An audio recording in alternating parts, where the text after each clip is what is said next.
ವಜಾಗೊಳಿಸಿದ್ದಾರೆ. ಆದ್ದರಿಂದ ಎರಡನೇ ಹೆಚ್ಚುವರಿ ಜಿಲ್ಲಾ ನ್ಯಾಯಾಧೀಶರು ಮೈಸೂರು ಇವರಿಂದ ಮಾಡಿದ ಆದೇಶವನ್ನು ರದ್ದುಪಡಿಸುವ ಮೂಲಕ ರಿಟ್ ಅರ್ಜಿಗಳನ್ನು ಅಂಗೀಕರಿಸುವಂತೆ ಆಕೆಯು ಕೋರಿದ್ದಾರೆ. 6th paragraph. ತನ್ನ ವಾದಗಳಿಗೆ ಪೂರಕವಾಗಿ ಆಕೆಯು SLPಯನ್ನು ದಾಖಲು ಮಾಡಲು 679 ದಿನಗಳ ಮಿತಿಮೀರಿದ ವಿಳಂಬವನ್ನು ಮಾನ್ಯ ಸರ್ವೋಚ್ಚ ನ್ಯಾಯಾಲಯ ಮನ್ನಾ ಮಾಡಿದೆಯೆಂಬುದನ್ನು ವರದಿ ಮಾಡಿದ ಬಿಹಾರ ಸರ್ಕಾರ ಮತ್ತು ಇತರರ ವಿರುದ್ಧ ಕಾಮೇಶ್ವರ್ ಪ್ರಸಾದ್ ಸಿಂಗ್ ಮತ್ತು ಇನ್ನೊಬ್ಬರು ಪ್ರಕರಣದಲ್ಲಿ ಹೇಳಿರುವುದನ್ನು ಉಲ್ಲೇಖಿಸಿದ್ದಾರೆ.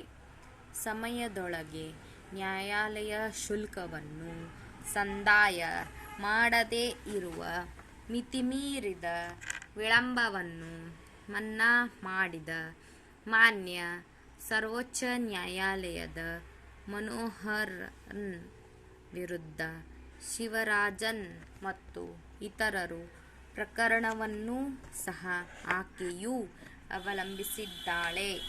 7th paragraph. ಅರ್ಜಿದಾರರ ಪರವಾಗಿ ಮಾನ್ಯ ನ್ಯಾಯವಾದಿಗಳು ಒತ್ತಿ ಹೇಳಿದ ಈ ಹಿಂದಿನ ವಾದಗಳ ದೃಷ್ಟಿಯಿಂದ ಈ ರಿಟ್ ಅರ್ಜಿಗಳಲ್ಲಿ ಪರಿಗಣನೆಗಾಗಿ ಉದ್ಭವಿಸಿದ ಒಂದು ಅಂಶವೇನೆಂದರೆ, ಎರಡನೇ ಹೆಚ್ಚುವರಿ ಜಿಲ್ಲಾ ನ್ಯಾಯಾಧೀಶರು ಮೈಸೂರು ಪ್ರಸ್ತುತ ಪ್ರಕರಣದ ಸಂಗತಿಗಳು ಮತ್ತು ಸಂದರ್ಭದಲ್ಲಿ ಅಪೀಲನ್ನು ದಾಖಲು ಮಾಡಲು 13 ವರ್ಷಗಳ ಮಿತಿಮೀರಿದ ವಿಳಂಬ ಮನ್ನಾ ಮಾಡುವ ಕಾರಣದ ಮೇಲೆ ಮಾತ್ರ MA ಸಂಖ್ಯೆ 27/2011 ಅಪೀಲನ್ನು ವಜಾಗೊಳಿಸಿರುವುದು ನ್ಯಾಯಾಲಯ ಸಮ್ಮತವಾಗಿದೆಯೇ? 8th paragraph. ಅರ್ಜಿದಾರರ ಪರವಾಗಿ ಹಾಜರಾದ ಮಾನ್ಯ ನ್ಯಾಯವಾದಿಯು ಮಂಡಿಸಿದ ವಾದಗಳನ್ನು ನಾನು ವಿಚಾರಪೂರ್ಣವಾಗಿ ಪರಿಗಣಿಸಿದ್ದೇನೆ ಮತ್ತು ಎಚ್ಚರಿಕೆಯಿಂದ ದಾಖಲೆ ಮೇಲೆ ಇಡೀ ಸಾಮಗ್ರಿಯನ್ನು ಪರಿಶೀಲಿಸಲಾಗಿದೆ. 9ನೇ ಪ್ಯಾರಾಗ್ರಾಫ್. ಎಂ. ಶೆಟ್ಟಿಹಳ್ಳಿ ಗ್ರಾಮ, ರಾಮಂದೂರು ಹೋಬಳಿ, ಪಿರಿಯಾಪಟ್ಟಣ ತಾಲೂಕು, ಸರ್ವೆ ನಂಬರ್ 71 ಮತ್ತು 72ರಲ್ಲಿರುವ ಭೂಮಿಗಳು ಇನಾಂ ಭೂಮಿಗಳೆಂದು ಸಂಗತಿ ವಿವಾದಿತವಲ್ಲ.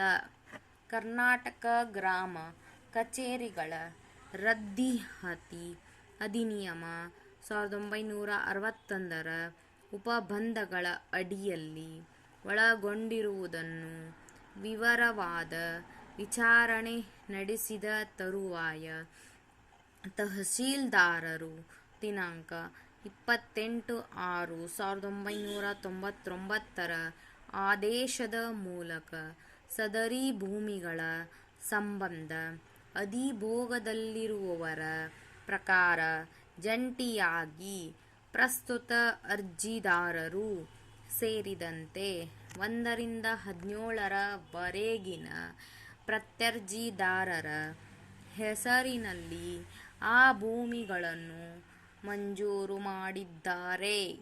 ಅದೇ ದಿನದಂದು ತಹಶೀಲ್ದಾರರು ಅರ್ಜಿದಾರರು ಸೇರಿದಂತೆ ಎಲ್ಲ ಮಂಜೂರಾತಿದಾರರಿಗೆ ಮಂಜೂರಾತಿ ಪ್ರತಿಯನ್ನು ಕಳುಹಿಸಿದ್ದಾರೆ ಮತ್ತು ಮಾಹಿತಿಗಾಗಿ ಜಿಲ್ಲಾಧಿಕಾರಿಗಳು ಮತ್ತು ಉಪವಿಭಾಗಾಧಿಕಾರಿಗಳಿಗೆ ಸಹ ಆ ಪ್ರತಿಗಳನ್ನು ಕಳುಹಿಸಿದ್ದಾರೆ. 10th paragraph. ಜಿಲ್ಲಾ ನ್ಯಾಯಾಲಯದ ಮುಂದೆ ಮಿತಿ ಮೀರಿದ ವಿಳಂಬವನ್ನು ಮನ್ನಾ ಮಾಡಲು ಸಲ್ಲಿಸಿದ ಅರ್ಜಿಯಲ್ಲಿ ಡಿಸೆಂಬರ್ 2010ರ ತಿಂಗಳಲ್ಲಿ ಮಾತ್ರ ತಹಶೀಲ್ದಾರರಿಂದ ಮಾಡಿದ ಆದೇಶದ ಬಗ್ಗೆ ಅವನು ತಿಳಿದುಕೊಂಡಿದ್ದಾನೆ ಮತ್ತು ಅವನು ಟಿಬಿ ಕಾಯಿಲೆಯಿಂದ ಬಳಲುತ್ತಿದ್ದು ಅವನು ಸಮಯದೊಳಗೆ ಅಪೀಲನ್ನು ದಾಖಲು ಮಾಡಿರುವುದಿಲ್ಲವೆಂಬ ಸಂಗತಿಯ ಶಪಥಪತ್ರವನ್ನು ಅರ್ಜಿಯ ಜೊತೆಗೆ ಸೇರಿಸಿದ್ದು ಎಲ್ಲ ಅರ್ಜಿದಾರರು ಮತ್ತು ಪ್ರತ್ಯರ್ಜಿದಾರರಿಗೆ ಜಂಟಿಯಾಗಿ 1999ನೇ ವರ್ಷದಲ್ಲಿ ಮರು ಮಂಜೂರಾತಿ ಆದೇಶ ಮಾಡಿರುವುದು ಆಗಿರುವುದರ ಬಗ್ಗೆ ಏನನ್ನೂ ಹೇಳಿರುವುದಿಲ್ಲ. ಸದರಿ ಆದೇಶಕ್ಕನುಸಾರವಾಗಿ ಪಕ್ಷಕಾರರು ಪ್ರಸ್ತುತ ಅರ್ಜಿದಾರರ ಸೇರಿದಂತೆ ಅವರ ಹೆಸರಿನಲ್ಲಿ ಕಂದಾಯ ದಾಖಲೆಗಳಿರತಕ್ಕದ್ದು. ಅವರು ತಹಶೀಲ್ದಾರರಿಂದ ಮಾಡಿದ ಮರು ಮಂಜೂರಾತಿ ಆದೇಶದ ಆಧಾರದ ಮೇಲೆ ಕಂದಾಯ ದಾಖಲೆಗಳಲ್ಲಿ ನಮೂದುಗಳ ಬಗ್ಗೆ ಕುರಿತಂತೆ ಏನನ್ನೂ ಮಾತನಾಡಿರುವುದಿಲ್ಲ. ಎರಡನೇ ಅರ್ಜಿದಾರ ಸಿದ್ದರಾಮಯ್ಯ ಆರೋಗ್ಯ ಚೆನ್ನಾಗಿಲ್ಲವೆಂದು ಭಾವಿಸಿದರು ಮತ್ತು ಟಿಬಿ ಕಾಯಿಲೆಯಿಂದ ಬಳಲುತ್ತಿದ್ದರೆಂದು ಭಾವಿಸಿದರೂ ನಿಗದಿತ ಸಮಯದೊಳಗೆ ಅಪೀಲನ್ನು ದಾಖಲು ಮಾಡಲು ಇತರೆ ಅರ್ಜಿದಾರರು ಏಕೆ ಮುಂದೆ ಬಂದಿರುವುದಿಲ್ಲ? ಎಲ್ಲರೂ ಜಂಟಿಯಾಗಿ ವಕಾಲತ್ತುನಾಮೆಗೆ ಸಹಿ ಮಾಡಿದ್ದಾರೆ ಮತ್ತು ಅಪೀಲನ್ನು ದಾಖಲು ಮಾಡಿದ್ದಾರೆಂಬುದು ದಾಖಲೆ ಮೇಲಿನ ಸಾಮಗ್ರಿಯಿಂದ ಸ್ಪಷ್ಟವಾಗಿ ಕಂಡುಬರುತ್ತದೆ. 13 ವರ್ಷಗಳ ಮಿತಿ ಮೀರಿದ ವಿಳಂಬವನ್ನು ಮನ್ನಾ ಮಾಡಲು ಯುಕ್ತ ವಿವರದ ಕೊರತೆಯಿಂದ ವಿಳಂಬವನ್ನು ಮನ್ನಾ ಮಾಡಬಹುದಾಗಿದೆ ಎಂಬ ಅರ್ಜಿದಾರರ ಪರವಾಗಿ ಹಾಜರಾದ ಮಾನ್ಯ ನ್ಯಾಯವಾದಿಯ ವಾದವನ್ನು ಅಂಗೀಕರಿಸಲು ಅದು ಸಾಧ್ಯವಾಗದು ಮತ್ತು ಈ ನ್ಯಾಯಾಲಯ ಪಕ್ಷಕಾರರ ಹಕ್ಕುಗಳನ್ನು ಒಳಗೊಂಡಂತೆ ತಾಂತ್ರಿಕತೆಗಳ ಮೇಲೆ ಈ ಪ್ರಕರಣವನ್ನು ವಜಾಗೊಳಿಸತಕ್ಕದ್ದಲ್ಲ. 11th paragraph.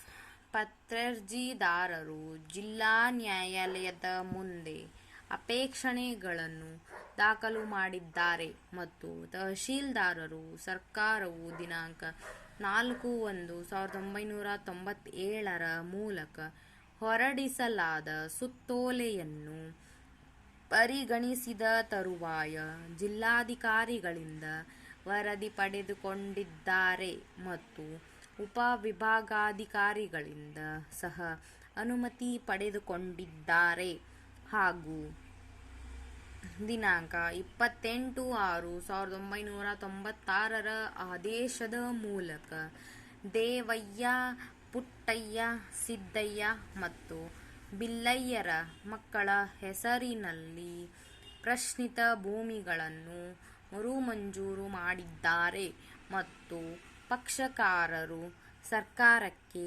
ಪ್ರೀಮಿಯಂ ಸಂದಾಯ ಮಾಡುವಂತೆ ನಿರ್ದೇಶಿಸಲಾಗಿದೆ ಎಂದು ನಿರ್ದಿಷ್ಟವಾಗಿ ವಾದಿಸಿದ್ದಾರೆ.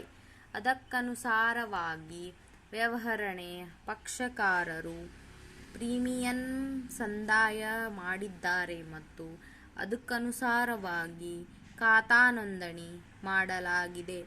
ತಹಶೀಲ್ದಾರರ ಮೂಲಕ ಪ್ರಶ್ನಿತ ಆದೇಶವನ್ನು ಮಾಡಿರುವುದರ ತಿಳುವಳಿಕೆಯೊಂದಿಗೆ ಅರ್ಜಿದಾರರು, ಅಪೀಲುದಾರರು ಮತ್ತು ಅರ್ಜಿದಾರರು ಮತ್ತು ಪ್ರತ್ಯರ್ಜಿದಾರರು ಪ್ರತ್ಯೇಕವಾಗಿ 1999ನೇ ವರ್ಷದಿಂದ ತೆರಿಗೆಗಳನ್ನು ಪಾವತಿಸಿರುವುದರ ಮೂಲಕ ಆ ಭೂಮಿಗಳನ್ನು ಬೇಸಾಯ ಮಾಡುತ್ತಿದ್ದಾರೆ ಎಂದು ಮುಂದುವರೆದು ವಾದಿಸಿದ್ದಾರೆ.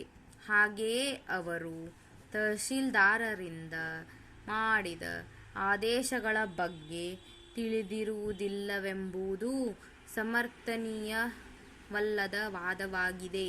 ಅರ್ಜಿದಾರರು ತಮಗೆ ತಿಳಿದಿರುವುದಿಲ್ಲವೆಂದು ತೋರಿಸುವುದಕ್ಕೆ ಮಾತ್ರ ತಹಶೀಲ್ದಾರರಿಂದ ಪಡೆದುಕೊಂಡ ಹಿಂಬರಹಗಳನ್ನು ಹಾಜರುಪಡಿಸಿದ್ದಾರೆ ಮತ್ತು ಅವರು ಸದರಿ ಹಿಂಬರಹಗಳನ್ನು ಸೃಷ್ಟಿಸಿದ್ದಾರೆ ಹಾಗೂ ಎರಡನೇ ಅರ್ಜಿದಾರನು ಅನಾರೋಗ್ಯದಿಂದ ಬಳಲುತ್ತಿದ್ದಾನೆಂಬುದನ್ನು ಸಹ ಅಲ್ಲಗಳೆದಿದ್ದಾರೆ.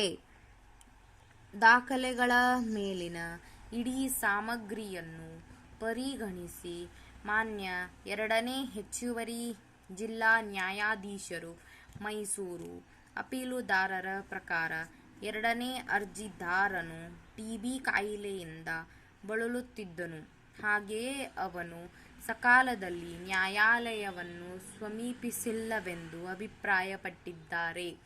ಪಾಟಿ ಸವಾಲಿನಲ್ಲಿ ಎರಡನೇ ಅಪೀಲುದಾರನು ಮೊದಲನೇ ಅಪೀಲುದಾರನು 2001ನೇ ವರ್ಷದಲ್ಲಿ ಬಹಳ ಹಿಂದೆಯೇ ಪ್ರಶ್ನಿತ ಆದೇಶದ ದೃಢೀಕೃತ ಪ್ರತಿಯನ್ನು ಪಡೆದುಕೊಂಡಿದ್ದಾನೆ ಮತ್ತು 2001ನೇ ವರ್ಷದಲ್ಲಿ ಈ ದಾಖಲೆಯನ್ನು ಪಡೆದುಕೊಂಡಿದ್ದರೂ ಸಹ ಅಪೀಲುದಾರನು ಸೂಚಿಸಿದ ಯಾವುದೇ ಸಮಯದಲ್ಲಿ ಪ್ರಶ್ನಿತ ಆದೇಶವನ್ನು ಪ್ರಶ್ನಿಸಿರುವುದಿಲ್ಲವೆಂಬುದನ್ನು ಒಪ್ಪಿಕೊಳ್ಳಲಾಗಿದೆ. ಎರಡನೇ ಅಪೀಲುದಾರನು ಹಾಜರುಪಡಿಸಿದ ವೈದ್ಯಕೀಯ ದಾಖಲೆಗಳಿಗೆ ಸಂಬಂಧಪಟ್ಟಂತೆ ಎರಡನೇ ಅಪೀಲುದಾರನು ಅನಾರೋಗ್ಯಪೀಡಿತನಾಗಿದ್ದು ಈ ಅಪೀಲನ್ನು ಹೂಡುವುದಕ್ಕೆ ತೊಂದರೆಯಾಗುವಷ್ಟು ಅಪೀಲುದಾರರಿಗಾಗಿ ಕಷ್ಟವಿರಲಿಲ್ಲವೆಂದು ಮತ್ತು 2001ನೇ ವರ್ಷದಲ್ಲಿ ಪಡೆದುಕೊಂಡ ಪ್ರಶ್ನಿತ ಆದೇಶದ ದೃಢೀಕೃತ ಪ್ರತಿ ಕಳೆದುಹೋಗಿದೆಯೆಂಬ ಕಾರಣವು ಅಪೀಲುದಾರರು ಶ್ರದ್ಧಾಯುಕ್ತರಾಗಿರುವುದಿಲ್ಲವೆಂದು ತೋರಿಸುತ್ತದೆ ಎಂದು ಜಿಲ್ಲಾ ನ್ಯಾಯಾಧೀಶರು ಅಭಿಪ್ರಾಯಪಟ್ಟಿದ್ದಾರೆ. ವ್ಯವಹರಣೆಗಳನ್ನು ವಿಳಂಬಗೊಳಿಸಲು ಅವರು ಯಾವಾಗಲೂ ಇಚ್ಛಿಸಿದ್ದಾರೆ, ಆದರೂ 13 ವರ್ಷಗಳ ಮಿತಿಮೀರಿದ ವಿಳಂಬವಾಗಿದೆ ಎನ್ನುವ ಕಾರಣದ ಮೇಲೆ ಈ ಅಪೀಲನ್ನು ಅಂತಿಮವಾಗಿ ವಜಾಗೊಳಿಸಲಾಗಿದೆ.